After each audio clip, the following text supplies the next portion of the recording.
Electronic media के सभी मित्रों का भारतीय जनता पार्टी हेडक्वार्टर में बहुत बहुत स्वागत है। साथियों, आज की प्रेस कॉन्फ्रेंस जो प्रेस वार्ता है वो यूनियन कैबिनेट द्वारा रिसेंटली एक बहुत ही बड़ा फैसला किया गया है। अनुसूचित जाति समाज के हित में अनुसूचित जाति समाज के जो एजुकेशनल ट्रांसफॉर्मेटरी चेंजेस आई हैं उसके बारे में एक बहुत बड़ा ऐतिहासिक फैसला हुआ है। भारतीय जनता पार्टी की सरकार माननीय प्रधानमंत्री मोदी जी द्वारा समय समय पर और जब से भारतीय जनता पार्टी की सरकार सेंटर में आई है 2014 से लेकर आज तक भारतीय जनता पार्टी की सरकार हमेशा ही अनुसूचित समाज, अनुसूचित जाति, जनजाति, गरीब, दलित, शोषित और पिछड़ा वर्ग इनके हित में रही है और इनकी लाइफस्टाइल को, इनके जीवन स्तर को ऊंचा करने के लिए हमेशा हमारी सरकार प्रतिबद्ध रही है। उसी दिशा में एजुकेशन सिस्टम को ट्रांसफॉर्म करने के लिए, एक मेजर रिफॉर्म लाने के लिए यूनियन कैबिनेट ने एक प्रस्ताव पारित किया है जिसमें post matric scholarship for SC students, जो एक प्राइम मिनिस्टर साहब की सेंट्रली स्पॉन्सर्ड स्कीम है, जिसके तहत लाखों शेड्यूल कास्ट जो हमारे स्टूडेंट्स हैं उनको स्कॉलरशिप मिलता है। उस स्कीम को बढ़ाकर एक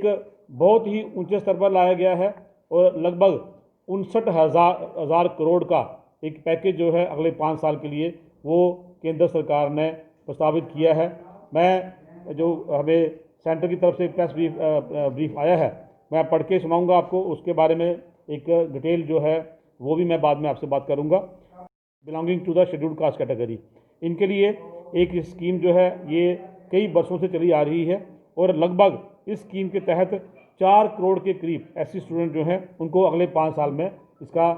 लाभ होने वाला है, बेनिफिट होने वाला है। इस कैबिनेट ने टोटल जो इन्वेस्टमेंट है इस 5 साल के कार्यकाल में वो 59,048 करोड़ की होगी, जिसमें लगभग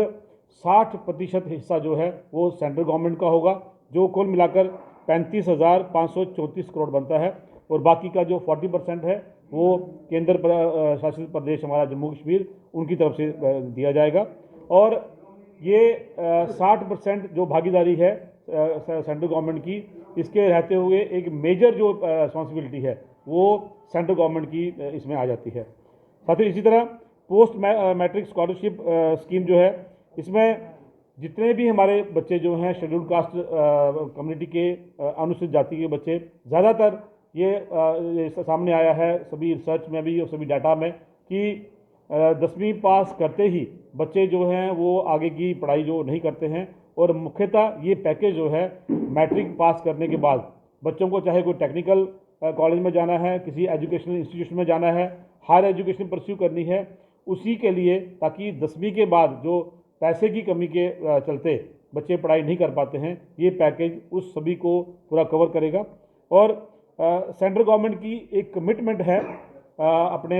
इस समाज के साथ, क्योंकि अगर आप पिछले लगभग 10 साल में देखें तो एक रिसर्च करके डाटा निकलता है जिसको हम बोलते हैं GER, जिसको ग्रॉस एनरोलमेंट रेशो बोलते हैं। ये रेशो जो है हमारी राष्ट्रीय स्तर रेशो से काफ़ी कम है अमंग शेड्यूल कास्ट, तो इस रेशो को लगभग ज़्यादा तो उससे राष्ट्रीय स्तर से नहीं कर सकते, लेकिन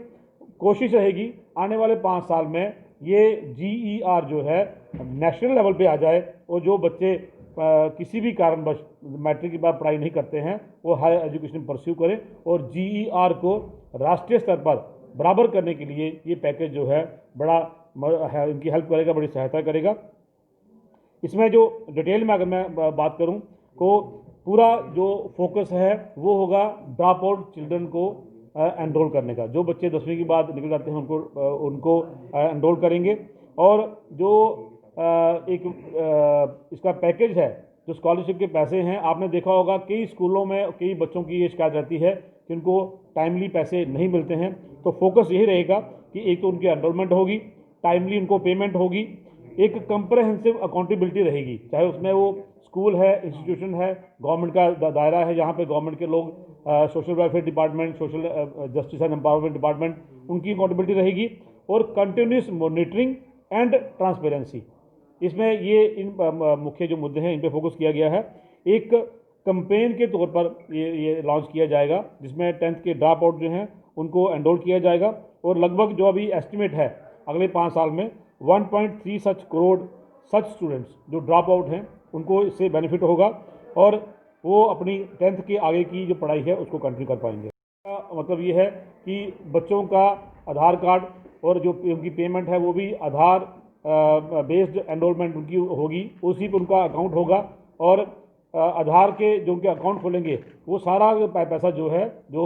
स्कॉलरशिप है वो डायरेक्ट उनके अकाउंट में जाएगा। साथियों, स्टेट की या यूटी की ये जिम्मेवारी रहेगी कि वो